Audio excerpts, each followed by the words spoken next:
Welcome back at WNST, Towson, Baltimore, and Baltimore Positive. We have been chatting with mayoral candidates. We have been chatting with sponsors and folks who are doing curbside food and carry-out food from our friends at State Fair in Catonsville and downtown and Fadley's with crab cakes and our friends over at Costas.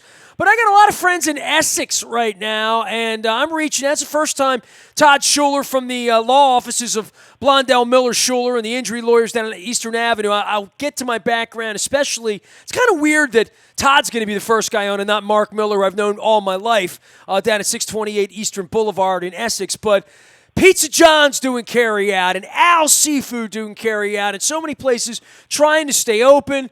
Todd, man, you're a man of the law, and, automobile accidents are going to happen. There's going to be things that are going to happen during this coronavirus thing. But more than that, first off, good day to you. You've been a public servant. You've been a trial lawyer and doing all sorts of things and serving people. Boy, this is a time where folks who used to be in government like you, who are now in private practice and doing your own thing, we really see the intersection of how humanity and regular citizens get touched, for better or worse, by government. Yeah, absolutely. I mean, first of all, thanks for chatting with me. And you're right. We are sort of friends in law because you and I both have long histories with Mark, but very short histories with each other. Certainly this is a time where not only government is touching people's lives, but as you mentioned, those carry-out places right here in Essex that are touching people's lives, and businesses like mine and businesses like yours, and we're all helping each other. I read a great article in the Atlantic this morning, and the basic gist is, we are all, as Americans, shutting down our country for the benefit of the very weakest among us, and that's a beautiful thing.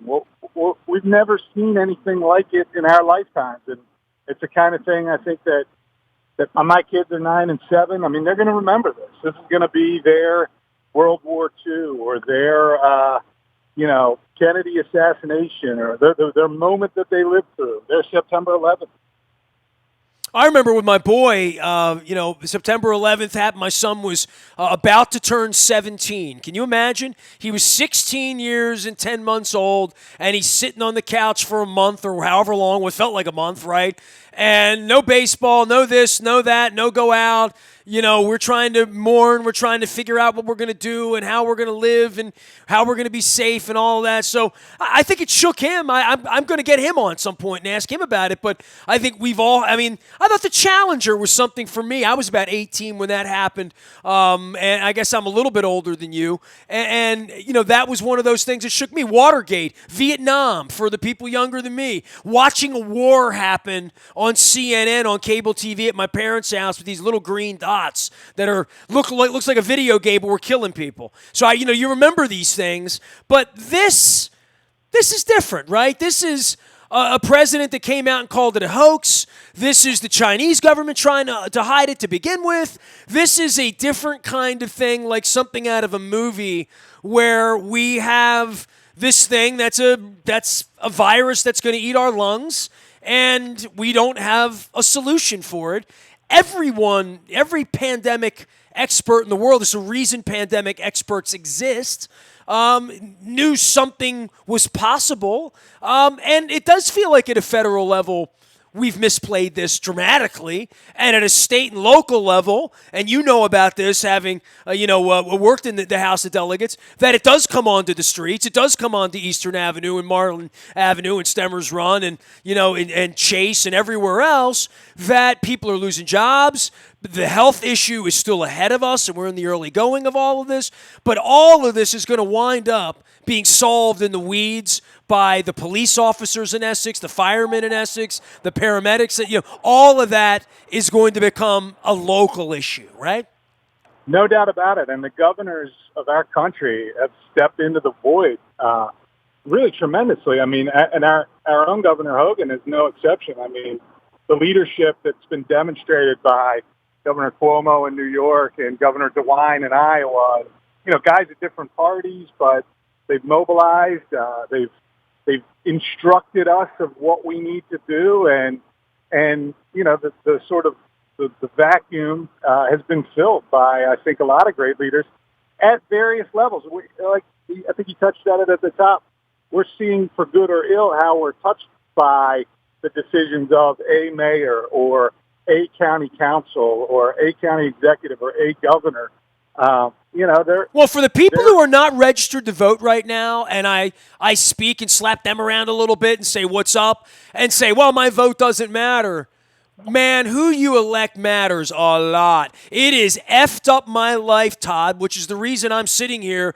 I mean, the last time you and I got together was 2-3 weeks ago, and we knew this virus thing was coming, but we didn't think, like, sports was going to be shut down. I remember all the way back a week ago when they canceled Pearl Jam, and I was so upset by that, right? Like, you and I were talking about life and what you do as injury lawyers and what you've done as a House of Delegates guy and all stuff. And now we look up and we're in the middle of this pandemic. I mean, is there a part of you that reverts back to public service to say, if this, then that, this is how we should be blocking and tackling, or this is the way we did it, or I would have done it had I won that election or been in that seat? Because I would think it's very easy to be a football coach and judge everything Greg Roman does on Monday morning, right? Well, I don't know that to learn is anything from anything other than we all have to do our part. We are all responsible, and how we act now to each other is going to be the defining character or characteristic of our character moving forward. Are you paying your employees? Are you finding ways to reach out to those that are unemployed and help them out? Have you taken your phone number across and put it in the mailbox of an elderly neighbor? Have you taken the time, as hard as it is to keep young kids from playing together? Are you keeping them separated and doing your part? Are you only going out when you absolutely need to? I mean, to me, that's the blocking and tackling, and it takes us all. I mean, and some people are doing a very good job of it, and some people are doing a very bad job of it, and everything in between. But we can account for who we are as people right now. This is, there's always a little bit of heaven in a disaster, and to do what you have to do now it reveals your character. Well, you know what? Todd Schuler is here. The law offices of Blondell, Miller, and Schuler. You can find them at blondellmiller.com. He's the Schuler part. Calvert Hall and Tulane. And in another world, you and I would be talking about brackets, right? We'd be talking about, hey, if you got in a car accident, give us a call, or if you have this or that or whatever.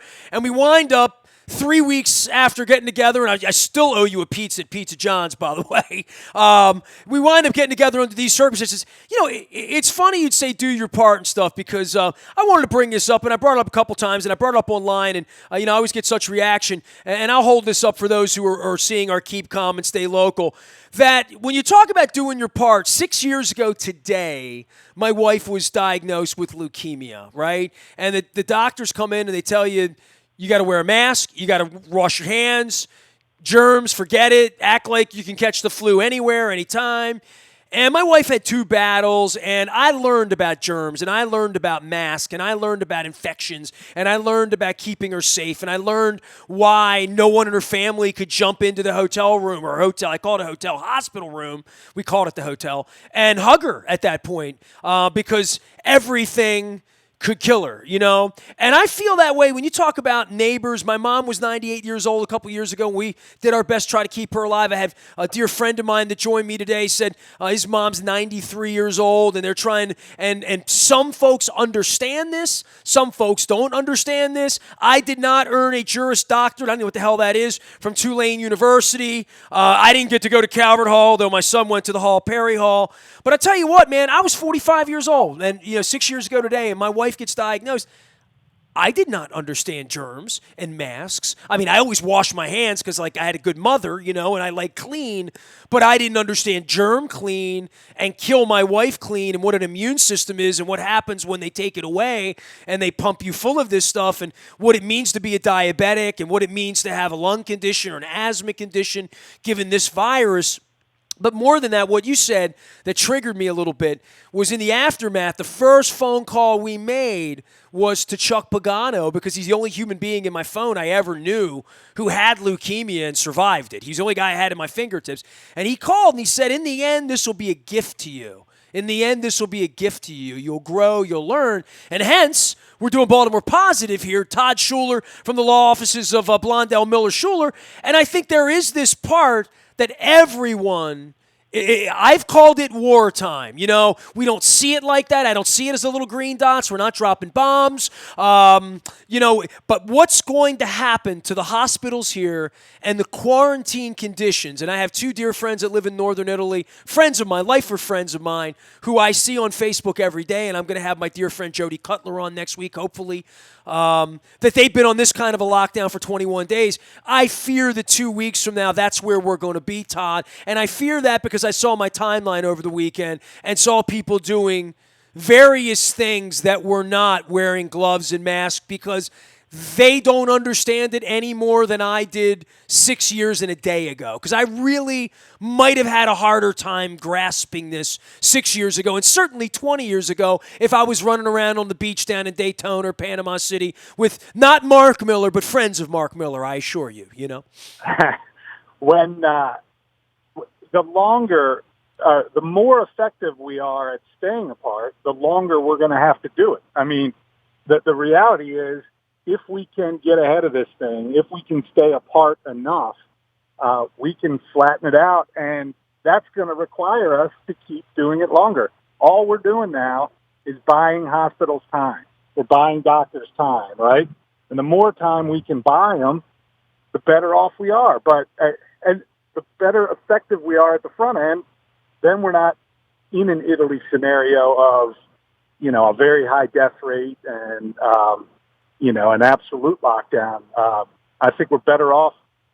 The more we're doing now, the better off we're preparing for 2 weeks down the line, 2 months down the line, 6 months down the line, or however long this lasts. What would you be doing if you were still serving in the House of Delegates right now? Like, what did you have any thought about pandemic and stuff? And I guess for every politician, you know, Don Moeller talks about the 7 months he served as county executive and the 20 years he served and the awful days he had when there's a gun in a school or when there's a police officer down. You know, any of those things that you measure your days to hope to never have. When Martin O'Malley famously told the story about the train track catching on fire under the city, a train track he didn't even know existed, literally, right? So problems happen in areas you don't even know. Look, man, I'm a student of this at this point. That's why I'm doing Baltimore Positive, and I guess the upside of 6 years ago today is when Baltimore Positive began because it inspired me with my wife and Freddie Gray after that and everything that's going on in our city and how bad politicians have screwed my life up, screwed my city up. And for you Springsteen fans, they've lent a death to my hometown, and I want to change that. And I would think for even someone like you that served for a relatively short time in your life, you take that service with you, even in the way you speak about these things in a public way. But more than that, to say, right now, how are things different and crisis management? And as I'm putting here, keep calm, stay local. I'm adding that to my logo here and telling everybody to chill out a little bit. But we must obey the rules. You know what I mean? Like, that's very, very important in a society that doesn't always like to do that. It doesn't like to be told that. It doesn't like to be told that by politicians, right? Well, you said earlier about the importance of voting, and what we're seeing now, especially with these executives, you know, mayors and governors and the president, is the character is so very important. I mean, the politics go out the window. When you're in the legislature, you're messing with policy and, you know, you're fighting over various programs and this, that, and the other. The onus falls to the executive to marshal us into the position we need to be in, you know, following a tragedy or during a tragedy or an emergency like this. So, character just comes through. It doesn't matter whether they're Democrats or they're Republicans. If their biggest issue, if their biggest interest is the people that they're serving, if their biggest interest is getting the accurate information out to people and working on strategies that are going to pull us out of this, because, I mean, we're going to take an economic hit. From my situation alone, I mean, people aren't at work to get workers' compensation cases. They're not on the road to get in auto accidents. And, while these things, injuries at work and auto accidents are not something that you root for in society, they are the way that personal injury lawyers and that my colleagues on the defense side make our living. So, we're going to see a hit, and the hit's going to last. It's going to last years. I mean, the echo effect. Right now, we're settling cases because we've got them. We've got the time. The courts are closed. We don't have to, run around like crazy, and we can dig into files and get them settled and get pleadings out and the like. But our hit's going to come, a year and a half from now when we didn't take in cases for 3 or 4 months.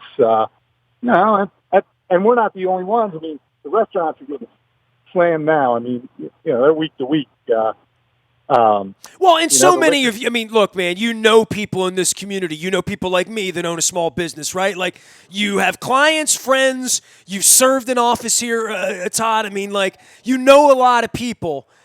Most of the people in your world have taken some dramatic hit in one way or another. I mean, I'm fortunate. My wife has the kind of job where she's working more, quite frankly, safely from our house with a cat in her lap, and all of that. I am at the mercy of sponsors that I need you to support, like Pizza John's and Royal Farms and Strategic Factory and Sporticulture and Liberty Pure and everybody else that you hear here. But everyone is hurting to some degree. I guess supermarkets are making some money, right? Hello to our Rob Santoni, my friends at Wise Markets and whatnot. But this is an everybody problem, and it's really an everybody problem for me on Wednesday night when I get word that one of my dear friends' daughters is in the hospital with the coronavirus and pneumonia, and because she was in New York 2 weeks ago, picked it up. So I happen to, I'm one removed from one of the 109 cases allegedly we have diagnosed in the state as of now. When people hear this 4 days from now, they're probably going to laugh at that number. And that's the crazy part of the trajectory of where we are in this arc. Todd Schuler joining us here. I want to reset here. First of all, I don't know Todd a whole lot well. I know his partner, Mark Miller, like forever.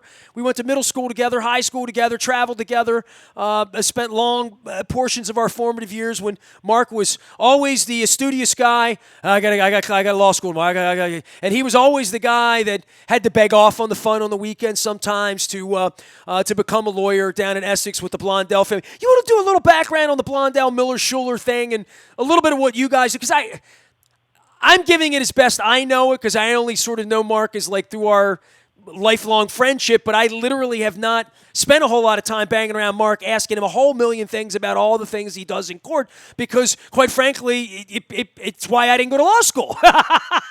Sure. Well, Mark and I both came out of law school and worked for Bill Blondell, who had our office right there on Eastern Avenue. Mark about 10 years before me. But when I got out, Mark and I were working for the Blondells. And years ago, about 5 or 6 years ago, unfortunately, Bill Blondell passed away. And at that point, Mark held an office meeting. He had bought the firm from Bill before he died. And he had an office meeting, and he walked in and he told the people there that as long as he was able to keep that office open, every one of them has a job. Not one of those people has left Mark since. Wow. Even though about 3 years ago, I was in a position where I was able to take some work and come in and partner up with Mark. And I've been a terrible disruptive force to this sleepy little Blondell Miller law office as it was constituted at the time. We've since, brought on a couple of other people. And for about 3 years now, Mark and I have been working as partners, and it's been great. I'm in Bill's old office, my old boss's office, from where I first used to get yelled at when I first got out of law school. I sit there right now, put my feet up on the desk. It's a beautiful thing. Man, you hear his voices in the wall there, right? I won't take a nap back there. I'm not a superstitious guy. But to take a nap to me would be just a little too freaky. He spent a lot of time at that desk, Well, tell everybody what you do and how you can be helpful when this whole mess is over. And Honestly, we're all in it together, as you've pointed out, and you're Essex, and you mentioned the Blondell Law.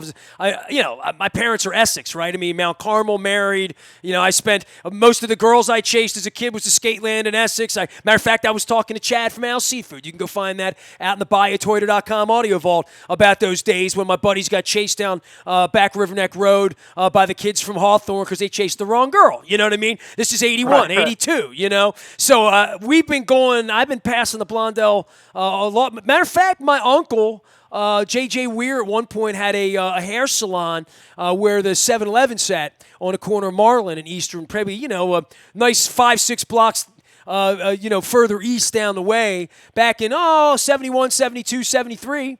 So I'm going way back, man, when I was a little boy. So I got a lot of history passing your place. 628 Eastern Boulevard. You can give them a call, 410-687-7878. You can always find them at blondellmiller.com. It is your first visit. I hope it's not your last visit. I know we're all under trying circumstances, and wives and kids and offices and employees, and worried everyone. And, it really is a time of stress. And I think we can all be soothing to each other in some way, right? By keeping calm and staying local, right? I was going to echo your words right back at you, but you beat me to it. I think you've encapsulated it perfectly. And we'll all get through this, and the party after is going to be extraordinary. Yeah, Pizza John's Pizza is going to taste even better when I can actually go there and eat it with you. Absolutely. Hey, man, take care of yourself, all right? Try to keep a sense of humor, stay safe, keep the family safe, and as what I'm telling everybody, wash your hands, Todd Schuler, all right? Wash your hands, all right? You got it. That's going to be my new thing. Maybe that'll be my sponsorship for you guys. I'll say, I'm washing my hands of this guest, and we all need to wash our hands. Maybe I'll wash my hands on camera. Maybe we'll do that. Maybe that could be brought to you by the Blondell Miller folks. Blondell Miller Schuler, injury lawyers, 410-687-7878. We'll be telling you more about them. It's incredible that we could actually bring sponsors in during this time on relationship alone. We're going to be reaching out to a lot of Baltimore business owners. If you know a Baltimore City business owner that has a story to tell, I want to tell it. Nasty at WNST.net. Throw me a note, Facebook, Twitter, LinkedIn, Snapchat, Instagram. In times of trouble, we're here. Mother Mary comes speaking words of wisdom. Let it be. Well, don't let it be. Let it be in the condo. Stay where you are and wash your hands. We are WNST.net, AM 1570, and WNST Towson, Baltimore, and we never stop keeping calm, staying local, and staying Baltimore positive.